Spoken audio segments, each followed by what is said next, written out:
afternoon. I'm Congresswoman Terry Sewell. I proudly represent Alabama's 7th Congressional District.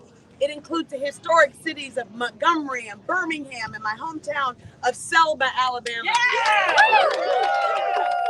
Where John Lewis and those foot soldiers braved being beaten for the right of every American to have an equal access to the ballot box. This afternoon, I am so proud to join all of these fierce advocates of equality and justice to announce that we have just reintroduced the John Robert Voting Rights Advancement Act. Yeah!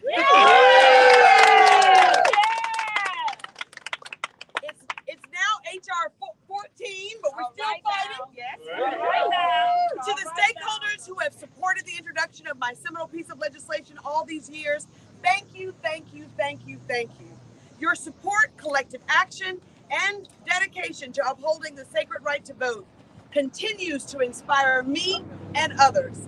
As the representative of my home district, I stand before you with great pride and purpose. Purpose because John Lewis, stricken by cancer on the Edmund Pettus Bridge for the last time, months before he died, he left us with a charge. He said, never give up. That's right. Never give in. Yeah. Keep the faith and keep your eyes on the prize. All right. All right. Today, I carry with me both over 700,000 residents of Alabama's 7th Congressional District and the bravery and courage of my mentor and the namesake of this bill, the late Congressman John Lewis. The legacy of him and generations of other known and unknown foot soldiers who dreamed of a more equitable future for all of us is embedded in this bill. Each time I go home, I am reminded of their sacrifice in the looming shadow of the Edmund Pettus Bridge, where so many fought, bled, and some died for the right to vote. So on National Voter Registration Day, in front of the place my fight began 10 years ago, or our fight began 10 years ago, I am paying it forward by remembering the consciousness of America, our responsibility to ensure that their sacrifice was not in vain by protecting and advancing the ideals that they held so dear.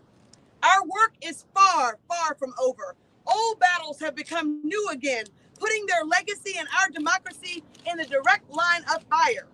Since gutting the Voting Rights Act from the Shelby decision, extremists have spent the last 10 years undermining the faith of our elections and diluting the power of the Black and minority vote.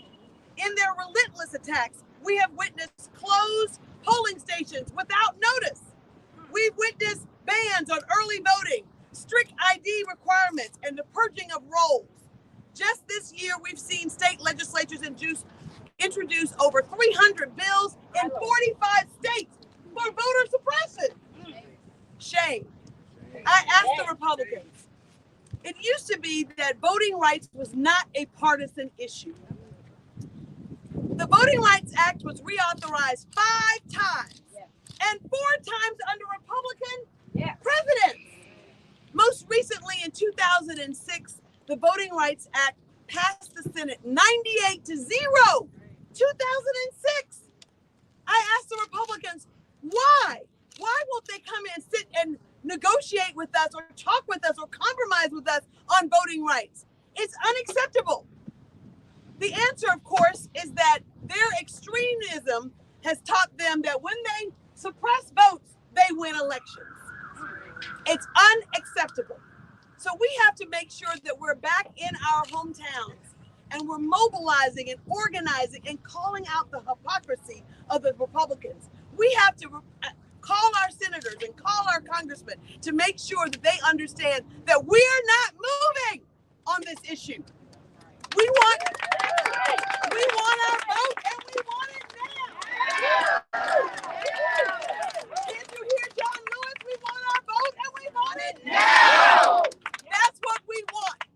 I am so happy to be joined in this fight by Jennifer McClellan, who is actually number 435, the most recent member of our delegation, and she also hails from Virginia and carried a bill very similar to mine in the Virginia State House. I'm yielding my time to her. Thank you. I am Congresswoman Jennifer McClellan. I am the first Black woman elected to Congress from the Commonwealth of Virginia. The Commonwealth of Virginia, which was the birthplace of American democracy, but also the birthplace of American slavery and the capital of the Confederacy. I stand on the shoulders of my great-grandfather who had to take a literacy test and find 3 white men to vouch for him just to be able to register to vote.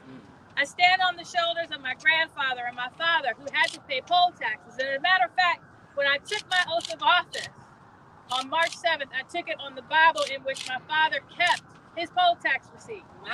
And yet my grandmother, my great-grandmother, never voted, and my mother couldn't vote until after the Voting Rights Act of 1965.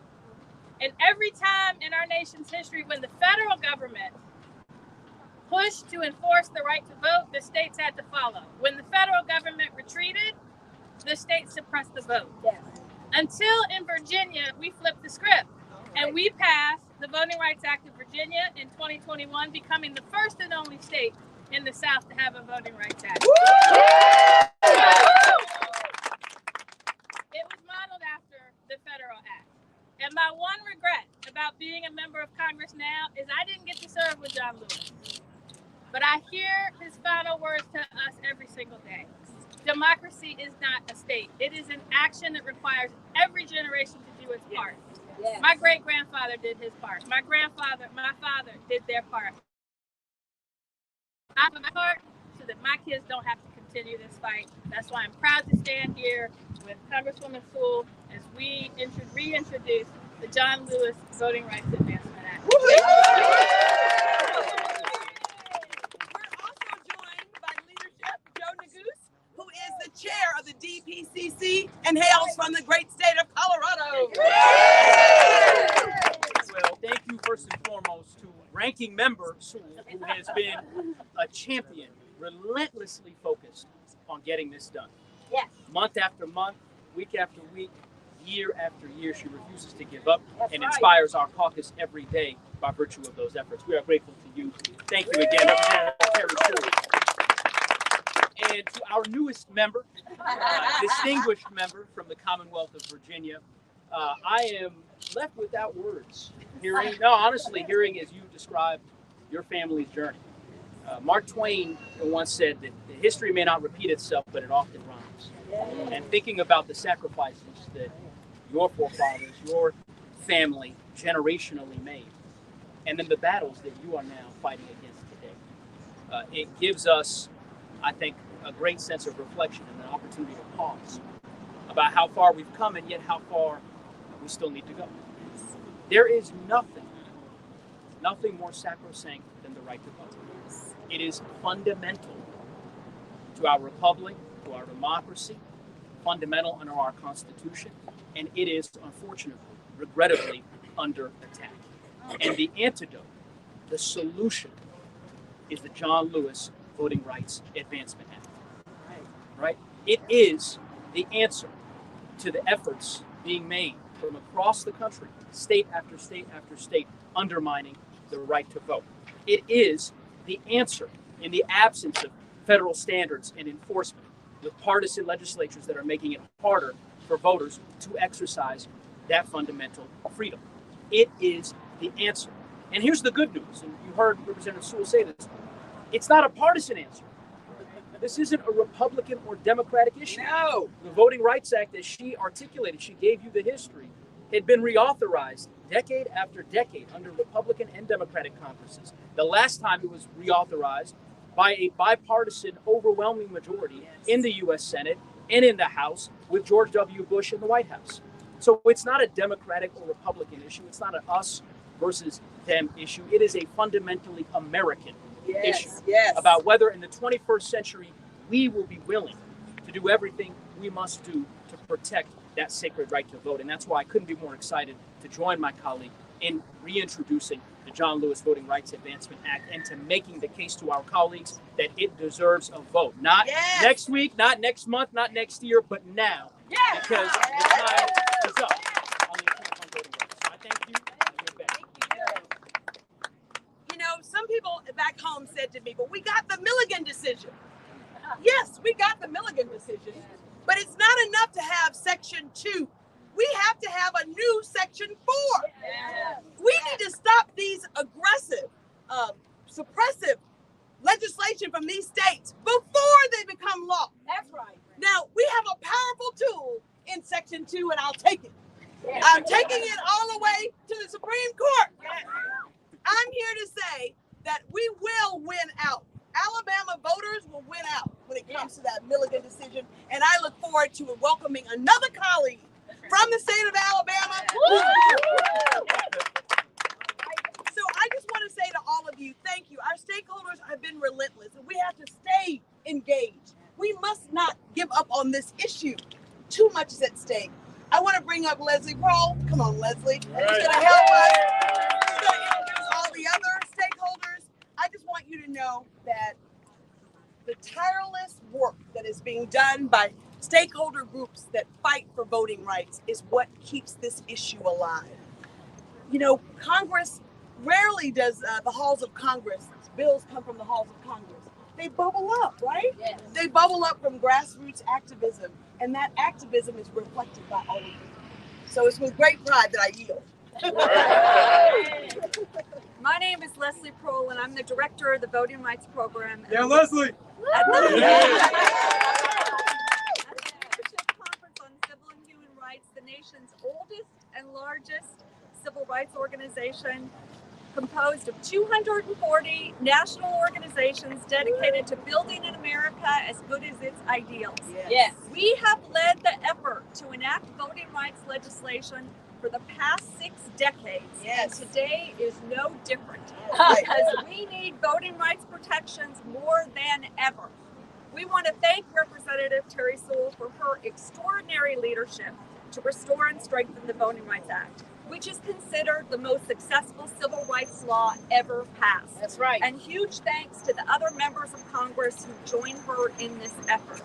In June, our nation marked the 10th anniversary of the Supreme Court's devastating ruling in Shelby County versus Holder, which gutted the heart of the Voting Rights Act. That's exactly what John Lewis said on the day of the decision, and he was absolutely right. Yes. In the past decade, we've seen countless schemes and tactics adopted by both states and localities, don't forget the localities, Yes. to restrict the votes of people of color in every way, shape, and form.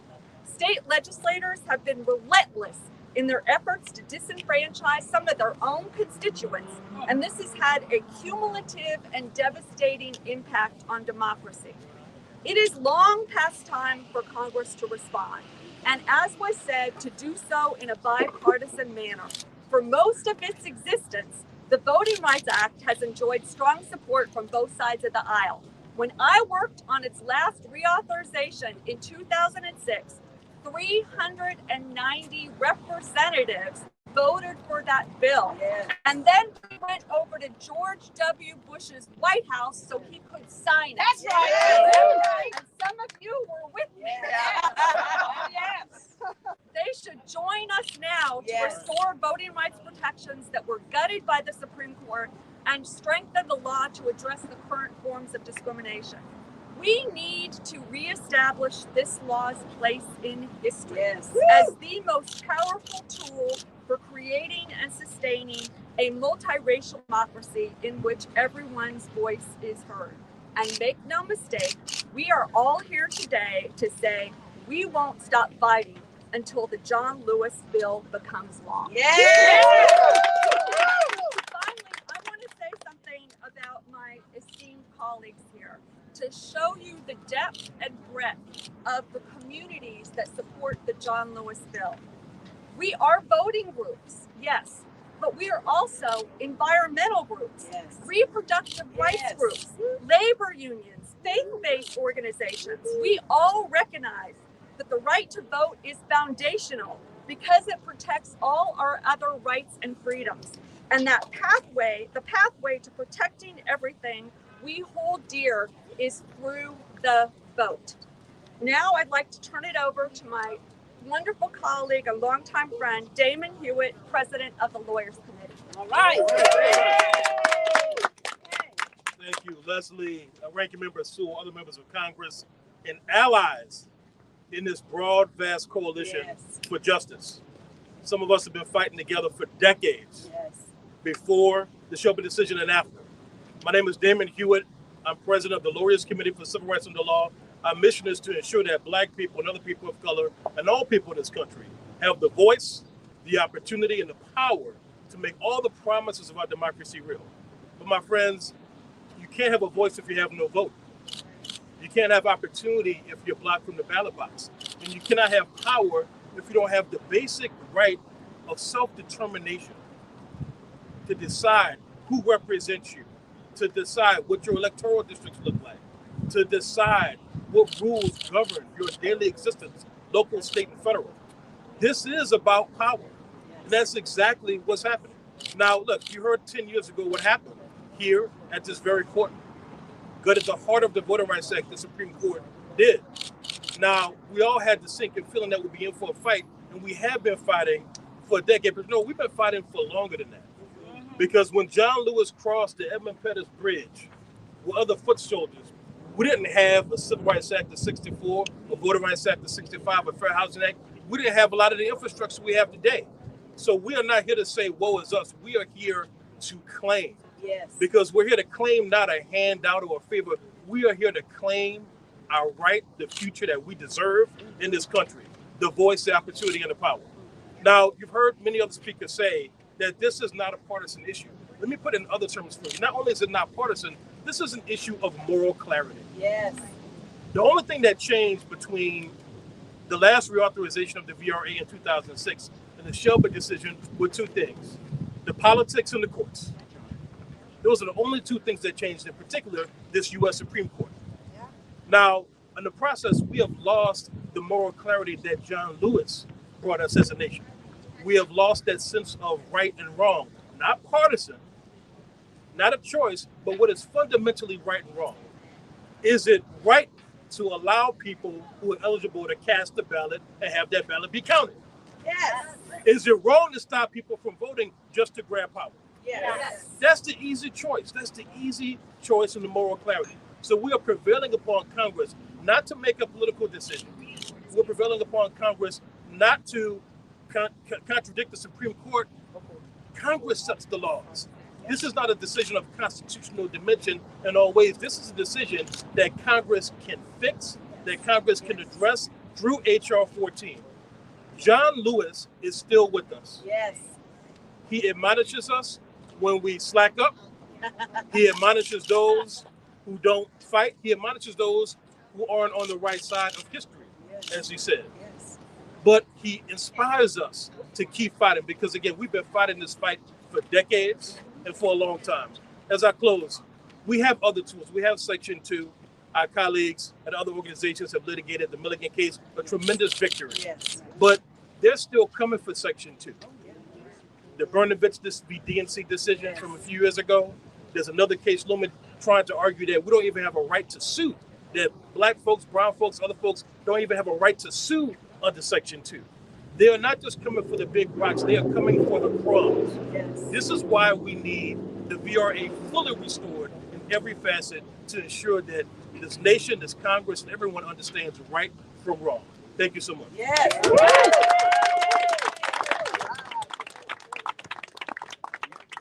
afternoon, everyone.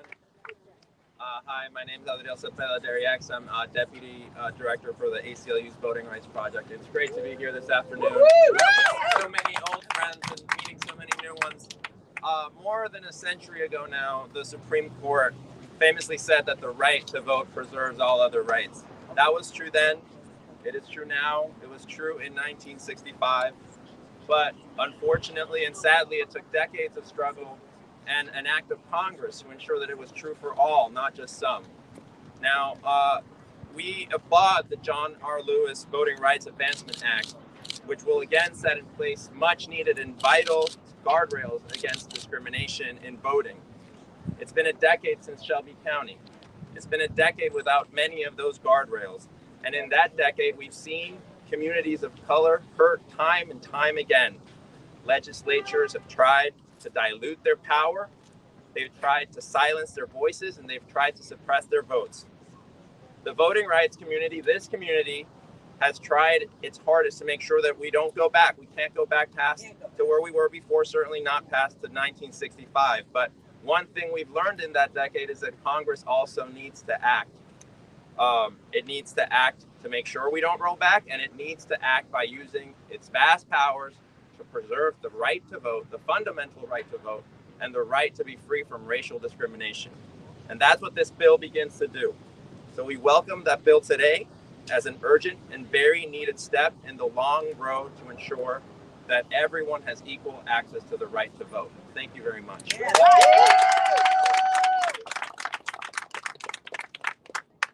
afternoon.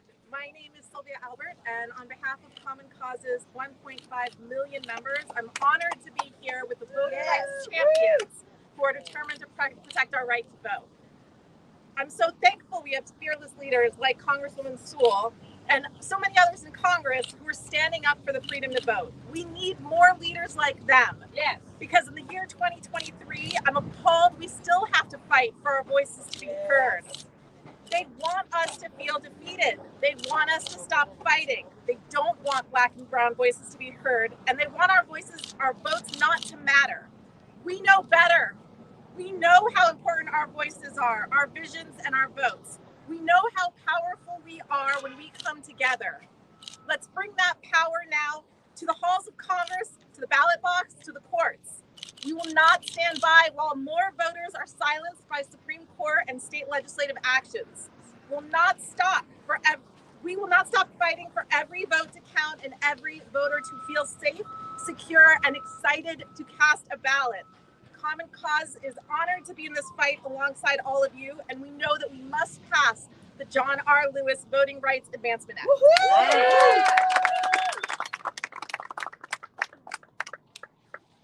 Good afternoon. My name is Jose Perez. I'm the Deputy General Counsel of Latino Justice Pearl Deaf. For those of you who've been around a while, formerly known as the Puerto Rican Legal Defense and Education Fund, or Pearl Deaf. Latino Justice is very proud to join and stand together with allies, colleagues, electeds like Ranking Member Sewell, who are all care deeply about protecting the rights of all Americans to vote. We applaud the reintroduction of the John Lewis Voting Rights Advancement Act and urge Congress to pass this vital federal legislation without delay. Latino Justice is here because voting rights is a Latino issue. Latino Justice, in its 5+ decades, has fought to protect and expand the rights of Puerto Ricans and all Latinos in this great country of ours. We've worked in cases in the Northeast, New York, Pennsylvania, New Jersey, in the Southeast, Florida, Georgia, Virginia, and we continue to make sure that Latinos are able to exercise their right to vote. Pearl Deaf Latino Justice, in its 5 decades, has used the Voting Rights Act to ensure that even in places like, believe it or not, New York City, that Puerto Ricans and Latinos who are citizens can exercise their right to vote. They face their own literacy tax. Do you write English? You're born in Puerto Rico, you're a citizen. You don't speak English necessarily in Puerto Rico, but you're still able to exercise your right as a citizen and vote. So we're here to ensure that those things, and we continue to make those fights, settling cases recently in York County, Pennsylvania, and as well as in Florida. We continue to fight with our colleagues at the ACLU Advancement Project and others in Florida to make sure that all voters can exercise their right to vote. So I'm here to say, cada vota cuenta. Every vote counts, and Latino Justice is here for the duration. Pa'lante! We want our vote and we want it now! Good afternoon. My name is my name is Melanie Campbell. I'm President and CEO of the National Coalition on Black Civic Participation, and convener of the Black Women's Roundtable. And Congresswoman, thank you for being that relentless leader that you are. And so we're just so excited because I can feel. Let y'all feel that we're going to win this. And so a lot has been said that I won't repeat, but it is vital for this democracy to be for all of us. Yes. And the right to vote is just fundamental to them. And so as we look around the corner, there's an election coming. And we're paying attention. I'm being nonpartisan, but being very, very serious. And we're paying attention to who are our friends, Yes. and who are our foes. Because at the end of the day, the same people who are blocking our right to vote are the same people as this coalition. This is what America looks like. Yes. So I would say, as Americans, we want our right to vote fully restored, because it impacts every right, every freedom. It impacts the fact that if we want a democracy for our children, we need the John Lewis Voting Rights Act. We need it passed now. And so I'm ready to roll up my sleeves. We get ready to hit the streets and hit Florida. And the election of 2024 is really now. And so for those who are listening out there, you have the ability to join this coalition and join this fight. It's been a long battle, but we win. Our ancestors, with who we standing on those shoulders, the John Lewis and many, many others, taught us how to do it. And sometimes, you get pushed back once, you get pushed back twice, but you can win 3 times, 4 times if you stay vigilant. And we're going to stay vigilant, and we're going to do all it takes to win back our voting rights. For our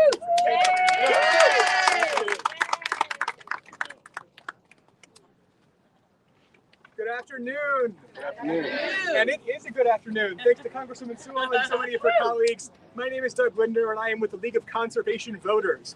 We are here in strong support of the John R. Lewis Voting Rights Advancement Act, because we know that all people in this country have a right to breathe clean air, to drink clean water, to enjoy our public lands, and to participate equitably in our democracy. A healthy environment and a healthy, inclusive democracy go hand in hand, and the clock is ticking for both. For far too long, voter suppression and polluters' money have drowned out the voices of the people directly experiencing the health impacts of pollution and the dangers of extreme weather.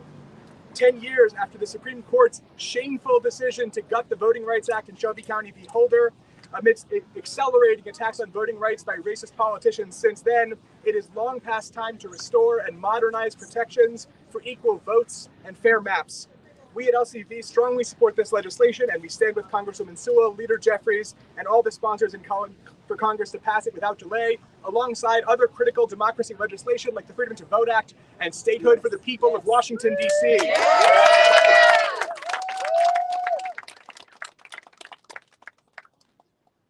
afternoon, everyone. It is a delight to be here. My name is Kareem Creighton. I'm the Senior Director for Voting and Representation at the Brennan Center for Justice, named for a justice who wrote some good opinions in that building. I'm also a native Alabamian, and I'm so delighted that my former representative is the person leading the charge, along with others, on the Voting Rights Act. There could be no better member of Congress speaking on behalf of this. Just as there could be no better person for whom this act should be named than John Lewis. I grew up 50 miles away from his family farm, and I can tell you that nobody in that state has